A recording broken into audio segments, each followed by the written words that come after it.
Hey friends, what's cooking? Welcome back to Babylon Talmud. Today we're studying Daf Ches, Daf 8 of Masechta Rosh Hashanah. Friends, who could tell me what Daf Ches talks about? Daf Ches talks about, we continue talking about Meiser Behema, Machlokas between Reb Meir on the one hand and Reb Elazar and Reb Shimon on the other hand, as we started discussing yesterday at the end of the Daf. We move on to Rosh Hashanah Lishanim, Rosh Hashanah for years. The question is, what does that mean? We discuss Rosh Hashanah for Shemitah, for Yovel, so all sorts of very exciting sugyas on today's daf. So, alright, here we go. We're going to start on daf Ches Amud Aleph, 2, 4, 5 lines into the page. Reb Elazar, Reb Shimon Omrim, Bechad B'Tishrei. That whereas Reb Meir says that, one second, did I put my phone on airplane mode? One sec. Yeah, I did. Alright, so Reb Meir says that the Rosh Hashanah for Meiser Behema, sort of the cutoff for when you have to start taking Meiser Behema from the new flock. So Reb Meir says that is the first of Elul. Reb Shimon and Reb Elazar say that is the first of Tishrei. Amar Reb Yochanan Ushneim Mikra Echad Darshu, that both Reb Meir, both parties, that Reb Meir on the one hand and Reb Elazar and Reb Shimon on the other, they both expound the same verse from Tehillim Shenemar, as the pasuk says, "Love shukari matzon," that the sheep are adorned in blankets and stuff. They get pregnant, lemaisa. V'hamakim yatfu bar, and the valleys are filled up with grain. Yisro'o af yashiru, and they sing. Reb Meir Savar, so Reb Meir expounds the verse in the following way: Emasu love shukari matzon, when are the sheep pregnant? At the time that the valleys are filled up with grain and when is that? When are the valleys filled with grain? Ba'adar, in the month of Adar. So Misabos Ba'adar, i.e. they get pregnant in Adar. V'yoldos Be'av, and then they are pregnant for 5 months and they give birth in Av. And then Rosh Hashanah Shalom in Elul, and then the Rosh Hashanah is in the following month in Elul. Gishmak. Very, very gishmak. Chaver, you got that? So according to Reb Meir, so the sheep get pregnant in Adar, and then they give birth in Elul, and then Rosh Hashanah they give birth in Av, and then the Rosh Hashanah is the next month in Elul, the first of Elul, according to Reb Meir. Reb Elazar, Reb Shimon Omrim, whereas Reb Elazar and Reb Shimon expound the verse in the following way: when are the sheep pregnant? Bisman sheisra'o af yashiru, at the time that the wheat and the grain is singing. When do the stalks say? When do they sing? B'Nisan, that they sing in Nisan. So Misabos b'Nisan. So Reb Shimon and Reb Elazar say that the sheep get pregnant actually in Nisan. They're pregnant for 5 months and they give birth in Elul, and then their Rosh Hashanah for Meiser Behema is in Tishrei. So Misabos b'Nisan, they get pregnant in Nisan. V'yoldos be'Elul, they give birth 5 months later in Elul. Rosh Hashanah Shalom in Tishrei, and then their Rosh Hashanah for Meiser Behema is the following month on the first of Tishrei. V'idoch nami oksiv Yisrael af yashiru. Now, according to Reb Meir, so what was Reb Meir's learning? Reb Meir's thing was the sheep get pregnant at the time that the valleys are filled with grain. What about the fact that the pasuk also points out that the stalks are going to be singing? So what does he do with that? Ahu be'afelta tavion b'nisan.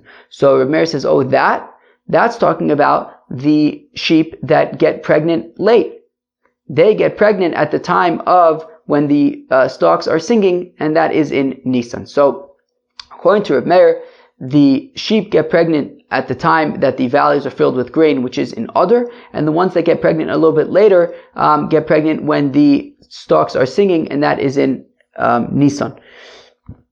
And according to Reb Elazar and Reb Shimon, what do they do with the fact that the pasuk also points out that the valleys are filled with grain, which is Adar? So according to them, they say that those are the ones that get pregnant early. So generally, they would argue that the sheep get pregnant in Nisan, at the time that the stalks are singing. But the sheep that get pregnant early get pregnant in Adar at the time that the valleys are filled with grain. The Gemara says, now, if we take a look at the expoundings of Reb Meir on the one hand and Reb Elazar and Reb Shimon on the other, Reb Meir seems to make a whole lot more sense.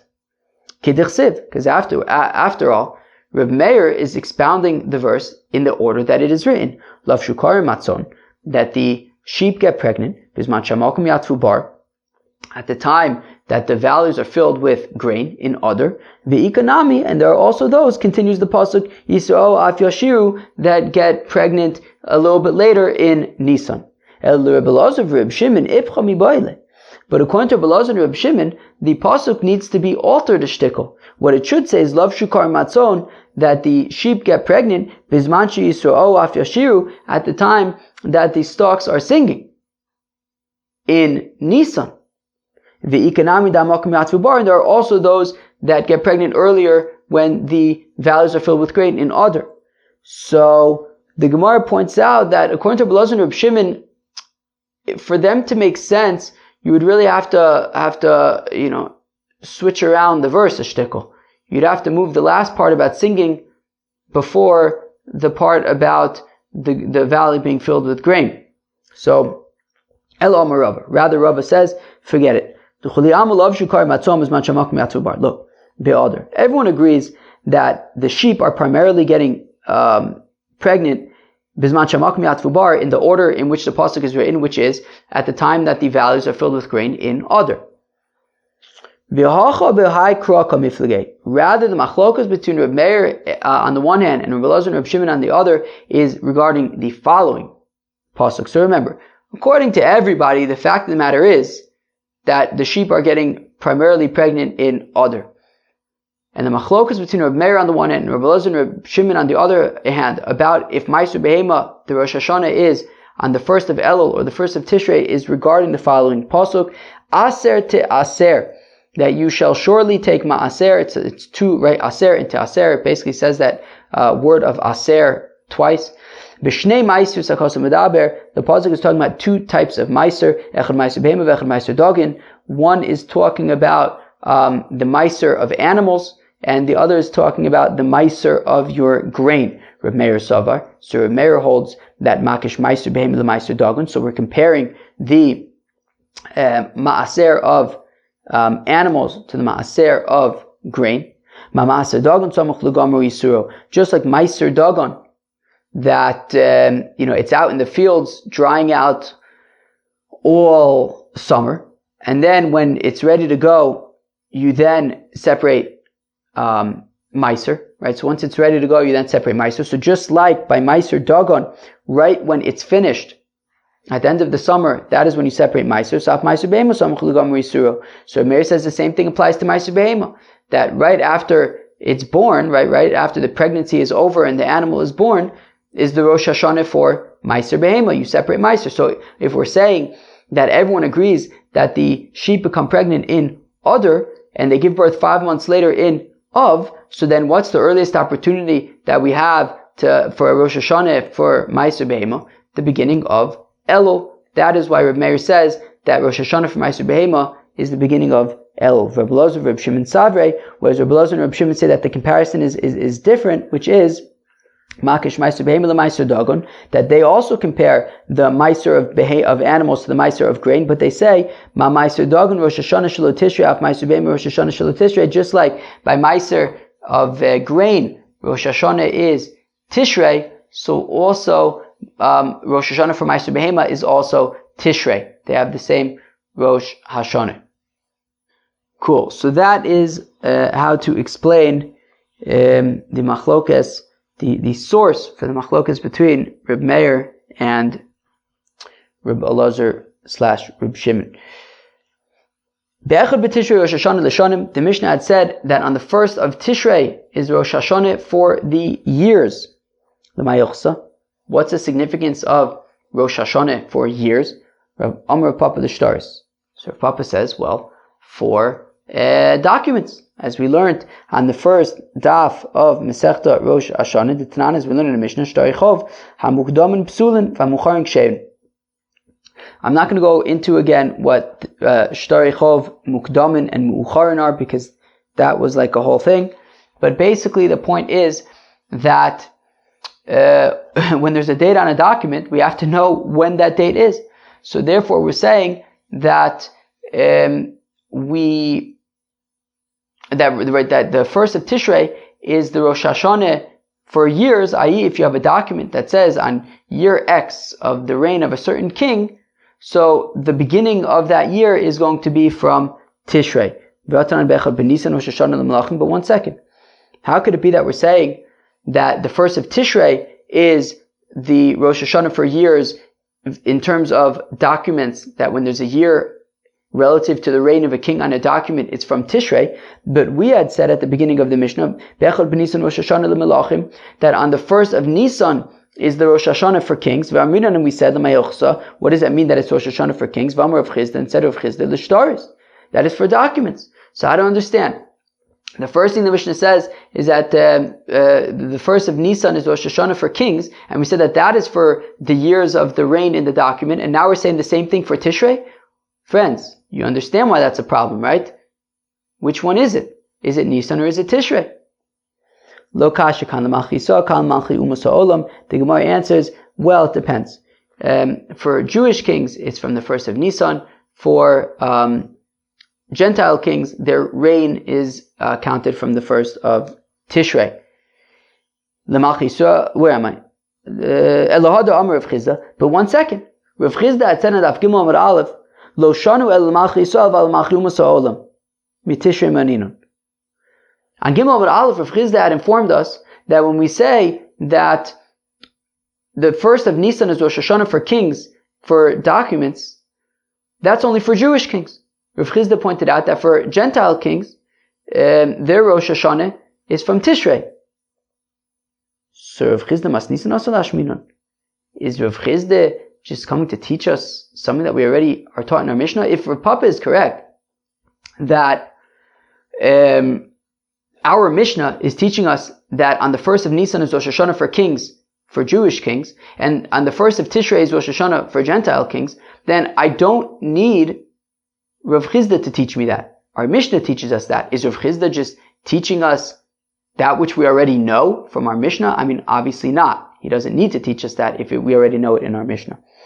So, that's not what Rav Chizda is coming to do. Rav Chizda kroya salash minun. Rav Chizda is coming to teach us psukim. If we take a look at Daf Gimel Amar Aleph, immediately after Rav Chizda points out that Nisan is Rosh Hashanah for Jewish kings and Tishrei is Rosh Hashanah for Gentile kings, he then brings a pasuk to prove that. And the Chiddush of Rav Chizda is not the Jewish-Gentile distinction. The Chiddush of Rav Chizda is the psukim that he brings into the mix. Okay. V'bay same, or if you want, I will say Rav Chizda Reb Zera masnila, or maybe Rav Chizda does not agree with Rav Papa. According to Rav Papa, Nisan is the Rosh Hashanah Limlachim for Jewish kings, and the Mishnah is saying that Tishrei is Rosh Hashanah for the Gentile kings. And yeah, it's true. If Rav Chizda's understanding of the Mishnah is, if Rav Papa's understanding of the Mishnah is correct, that the Mishnah is teaching us the distinction between Jewish and Gentile kings, then yes, we don't need Rav Chizda. But Rav Chizda does not agree with Rav Papa. He says that Rosh Hashanah L'Melachim, Rosh Hashanah L'Shanim, that we're learning over here is Tishrei, is not talking about Gentile kings, it's talking about something else entirely. The Reb Zera Amar that says Reb Zera L'Tkufa, that what the Mishnah is teaching is that the first of Tishrei is Rosh Hashanah for years, i.e. that the world was created in Tishrei, and therefore the years of the world are counted from Tishrei. Rabbi Eliezer, the Amar b'Tishrei Niva Olam, and it's Rabbi Eliezer's opinion that we're going to learn about in Daf Yudam Beis, that the world was created in Tishrei, and that is what the Mishnah is teaching. That Rav Chizda holds like Reb Zera, who says that that what the Mishnah is saying is that Rosh Hashanah, that on the first of Tishrei is Rosh Hashanah for years, i.e. that the world was created on the first of Tishrei. How do we know that Gentile kings we count from the first of Tishrei? We count their reign from the first of Tishrei. Well, that we need Rav Chizda to teach us, because our Mishnah doesn't teach us that according to Reb Zera. Rav Nachman bar Yitzchok Omar, says Rav Nachman bar Yitzchok, what it means in our Mishnah that the first of Tishrei is Rosh Hashanah for years, it means Ladin, for judgment. That we know Rosh Hashanah, Yom Adin, is on the first of Tishrei. So that's what it means, that the first of Tishrei is the Rosh Hashanah for years, that at the beginning of the year is when judgment happens. The Chsiv, as the Pasuk says, Mereishis Hashanah Varach Shana, from the beginning of the year until the end of the year. Mereishis Hashanah Nidon, that from the beginning of the year we are judged. Maye Besofa, what will be at the end of the year. Mimai de Tishrehu. How do we know that this is a reference to Tishrei? The Chsiv, as the Pasuk says, Tiku b'chod shofar b'keserim chagenu, that blow on the month a ram's horn when the moon is covered. That's when our festival will be. How'd you like that explanation of the pasuk? Ezu chag she'achodesh miskasabo. What is the festival where the moon is covered? Right. Generally, of course, our festivals are in the middle of the month. Right.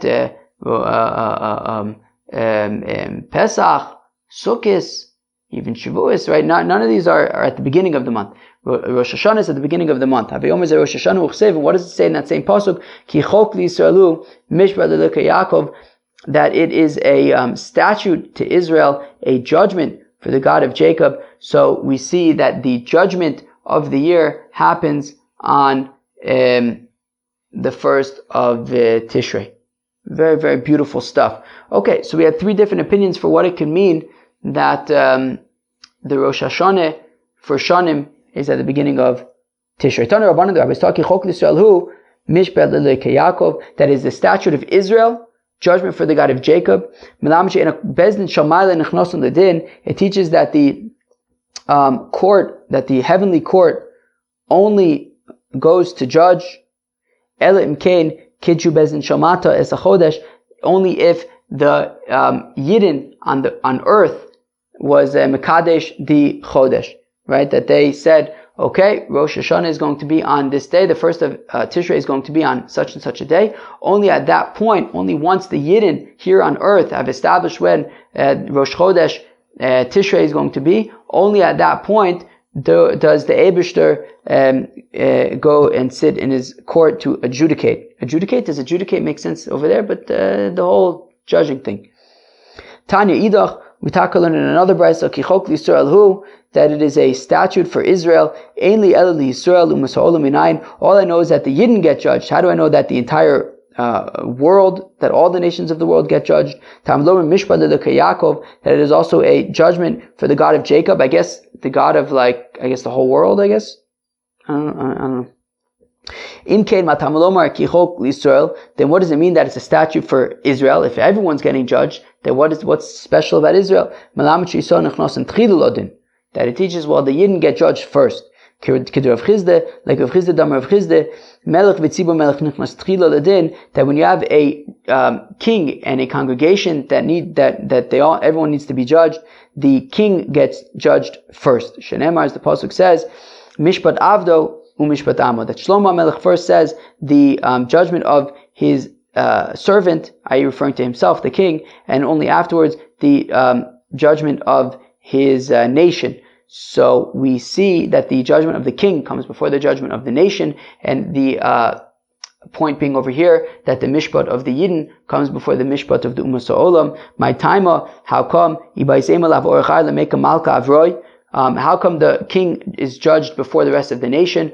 One is, it wouldn't be respectful for the king to be waiting outside while the nation is being judged. Or if you want, I will say, that, well, once the Eibishter judges the nation, he might be pretty perturbed, as somebody used that word recently, not on Babylon Talmud, in a different context, but they nonetheless use that word. So possibly the Eibishter, after judging a whole bunch of nudniks, so he might be perturbed, and it wouldn't be nice for the king to have to enter into judgment once the Eibishter is perturbed. So therefore he gets judged first before the Eibishter is perturbed, and then the Yidden, the rest of the nudniks, get judged. Well, not everyone's nudniks, just some select people. What do you want me to tell you? Let's go weiter. Alright, where are we? V'leshmiten. Gewaltig. That the first of Tishrei is Rosh Hashanah for Shemitah. Friends, here in Eretz Yisrael, it's Shemitah. And Shemitah began on Rosh Hashanah. After Rosh Hashanah, the Shemitah year began. So, Minolim, how do we know that Shemitah begins from the first of Tishrei? The Chsiv, as the Pasuk says, Uvashana Ashvis, Shabbos, Shabboson, Yiyeh La'aretz, that in the seventh year, in the seventh year, Shabbos, Shabboson, Yiyeh La'aretz, it will be Shemitah. V'gam Shana Shana mi Tishrei, and we learn a Gzeir Shava of Shana from Tishrei. It says Shana both by Shemitah as well as by Tishrei. The Chsiv, as the Pasuk says, Mereshis Hashanah, right, that the Eibishter is always looking at Eretz Yisrael, Mereshis Hashanah, from the beginning of the year of the Shana, which we said is a reference to Tishrei. V'ligmor Shana Shana mi Nisan, but for the Gemara, why not learn out the Gzeir Shava of Shana by Shemitah and by Nisan? The Chsiv, the Pasuk says, Rishon ulachim l'chodshei Hashanah, that Nisan is the first of the months of the year. So maybe Shemitah begins in Nisan. Done in Shana she'eni machodashim, Mishana she'eni machodashim. To which the Gemara answers, well, we learn out Shemitah, which just says Vashana Hashvius. It says Shana. It doesn't say Chodshei Shana. It just says Shana. So we're going to learn out plain old Shana from also Mereshis Shana Varachus Shana, which is also plain old Shana. Ve'ein danin Shana she'eni machodashim, Shana she'eshi machodashim, and we do not learn out a plain old Shana, which is Uvashana Hashvius. We do not learn out from Nisan, where it says Rishonu lachem l'chodshei Hashanah, to the months of the year. So because Nisan says the months of the year, whereas by Shemitah it only says year, it doesn't say anything about the months, so we'd rather learn out from Tishrei, where it also just says year, it doesn't say anything about months. So therefore what? Who could tell me? Therefore Shemitah kicks in at the beginning of Tishrei. Uli Yovlis, and the Mishnah had continued and said that also Yovel begins from the beginning of Tishrei. And of course Yovel is the 50th year, and that in the 50th year is the Jubilee year. Jewish slaves go back home, lands that were purchased go back to revert to their owners. It's also like another Shemitah year. We don't work the land, all those kind of fun things. Uli Yovlis, so we're saying that the first of Tishrei is Rosh Hashanah. When it comes to Yovel, that at the beginning of Tishrei, Yovel begins. Yovelus be'echad b'Tishrei, Yovelus be'yud b'Tishrei. To which the Gemara immediately asks, what do you mean that Yovel is from the beginning of Tishrei? Yovel only starts on Yom Kippur. Dichsev, as the pasuk says, by Yom Kippurim taviu shofar. If you look at the pasuk in the context of Yovel, friends, what does it say? It says, "Vavarta shofar trua b'chodesh hashvi." You will blow the shofar on the 7th month in Tishrei. Be'eser lachodesh, in the 10th of the month. B'Yom Kippurim, on Yom Kippur, taviu shofar b'chol atzchem. You're going to blow the shofar, and only at that point do all the servants go home and all that kind of stuff. So, for the Gemara, what does it mean that we're saying that Yovel begins from the beginning of Tishrei? Yovel only kicks in on Yom Kippur. Hamani Rabbi Shmuel ben Rosh Rabbi Yochanan ben Brokai. To which the Gemara says, aha, good question. Our Mishnah is like Rabbi Yochanan ben Rosh Rabbi Shmuel ben Rosh Rabbi Yochanan ben Brokai, who holds that Yovel does begin at the beginning of Tishrei. The Tanya is we learn in the Brisa v'kidashtem eish nasa chamishim shana, that you will make holy the 50th year. Matam loma, how come it has to dafka say that it is the 50th year? We already know, if it's a 7-year cycle for Shemitahs, and at the end of the 7 of these cycles is Yovel, so I know it's the 50th year. What are we learning over here from you're going to make holy the 50th year? Matam loma lefi shenemar Yom Kippurim. Well, because it says that on Yom Kippur you're going to blow shofar. Yachol lo tei miskadeshes elam Yom Kippurim ve'elach. Is it possible that Yovel only kicks in from Yom Kippur? That you're going to make holy the 50th year, that Yom Kippur is already holy, is already imbued with Yovel status from the beginning of the 50th year, from the beginning of Tishrei of the 50th year. And from here says Rabbi Shmuel, the son of Rabbi Yochanan ben Broka, Rosh Hashanah ad Yom Kippurim, that from Rosh Hashanah until Yom Kippur, that when Yovel begins at the beginning of Tishrei, until the shofar is blown on Yom Kippur, so for those first 10 days, so while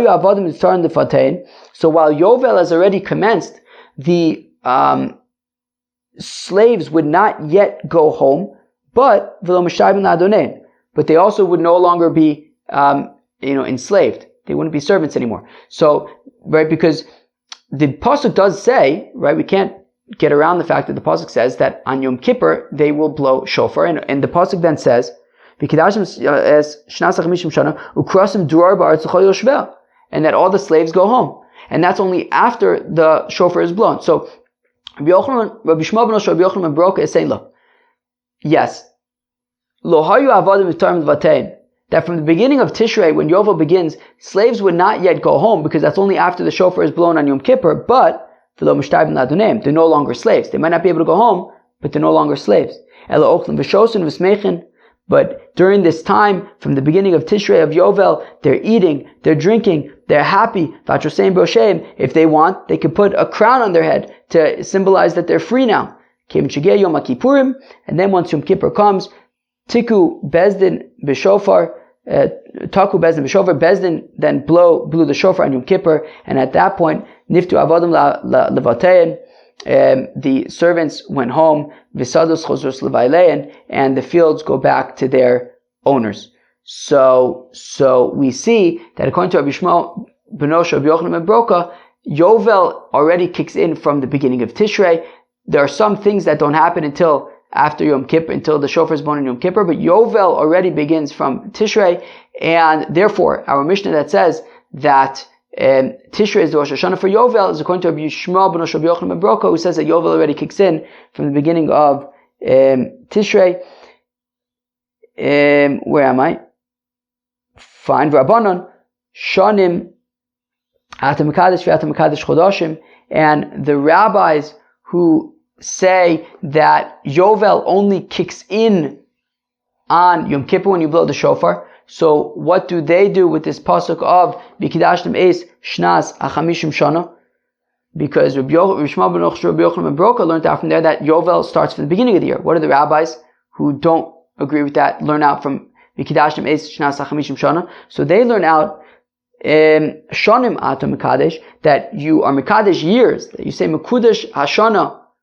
When it comes to years, you don't do that by months. As we're going to learn a little bit later, that the way it would work with the Kiddush HaChodesh, people would see the new moon, they would go to Bezdin, they would describe the moon, and if their testimony was accepted, Bezdin would say Mekudesh Mekudesh. That, okay, it is, the month has been Mekudash, I don't know, it's starting now, whatever it is, it's a new month. So, according to the Chachamim over here, they would say that you don't do that by months. Only when it comes to Yovel, and it says, only Yovel are we Mekadesh, say Mekudesh Hashanah, that the year is holy, but we don't do that by the months. That's what they learn out from Mikdashim Shnas Achamishim Shana. Okay, fine. But Rabbi Shmuel ben Rabbi Yochanan ben Broka learns that Yovel begins from the beginning of Tishrei, and that would be like our Mishnah. Friends, we'll stop here because this already moves on into a new sugya, which we will get to tomorrow. So we're going to stop here, friends. That was Avches of Masechta Rosh Hashanah. So the daf began with analyzing the opinions of Reb Meir on the one hand and Reb Elazar and Reb Shimon on the other about Meiser Behema being from the first of Elul or the first of Tishrei. We gave two approaches to understand the machlokas. One is that it's based on a pasuk in Tehillim about love shukar matzon, about when the sheep get pregnant. But we ended up not being able to use that because it didn't work out so good according to the opinion of Rabbi Elazar and Rabbi Shimon. It was hard to explain how they fit into that pasuk. So rather, Rava said that actually the machlokas here is that, look, everyone says that the sheep get pregnant in Adar and that they give birth in Av. The question is, the pasuk says aser to aser, that talks about two meisers, meiser behema and meiser dagon, and how exactly does that comparison between meiser behema and meiser dagon work? Rav Meir says that it works in the following way, that just like grain, you'd separate the meiser immediately after it's done processing. So here also, by the animals, you separate Meiser immediately after they're born. So if they're born in Elul, so then Meiser Behema, if they're born in Av, so then the Rosh Hashanah for Meiser Behema is immediately in the next month in Elul. Whereas the rabbis say, whereas Reb Shimon and Reb Elazar say that the comparison is the following, which is, just like Meiser Dagon is, the Rosh Hashanah is the first of Tishrei, so same thing for Meiser Behema, the Rosh Hashanah is the first of Tishrei. We then moved on to Rosh Hashanah for years, and we gave 3 opinions for what it could mean that the Rosh Hashanah for years is on the first of Tishrei. So the first opinion was that of Rav Papa, which is that, it means for Gentile kings, we count the beginning of each year of their reign from the first of Tishrei. So when we said at the beginning of the Mishnah that the first of Nisan is Rosh Hashanah Lemlachim, that's for Jewish kings, and then when the Mishnah says that the first of Tishrei is Rosh Hashanah for years, that's referring to Gentile kings. According to Reb Zera, what it means that the first of Tishrei is Rosh Hashanah for years, it means that the world was created in Tishrei, like Rabbi Eliezer, that we're going to see that machlokes on Daf Yudam Beis. And then we saw the opinion of Nachman Bar Yitzchak, who says that the first of Tishrei is Rosh Hashanah for years, i.e., that is when judgment for the world happens at the beginning of Tishrei, which I guess is essentially our Rosh Hashanah, right? When we refer to Rosh Hashanah, it's the beginning of Tishrei, and that's sort of Yom Adin. We then moved on to Shemitah to prove how we know that Shemitah, the Rosh Hashanah for Shemitah, is the beginning of Tishrei. And also for Yovel, we said that Rosh Hashanah for Yovel is also the beginning of Tishrei. We said that that's specifically the opinion of Rabbi Shmuel ben Rabbi Yochanan ben Broka, whereas the rabbis would actually argue and say that Rosh Hashanah for Yovel is the 10th of Tishrei on Yom Kippur when they would blow the shofar. Alright, friends, that was Daf Ches of Masechta Rosh Hashanah. I hope you enjoyed it. Peace out.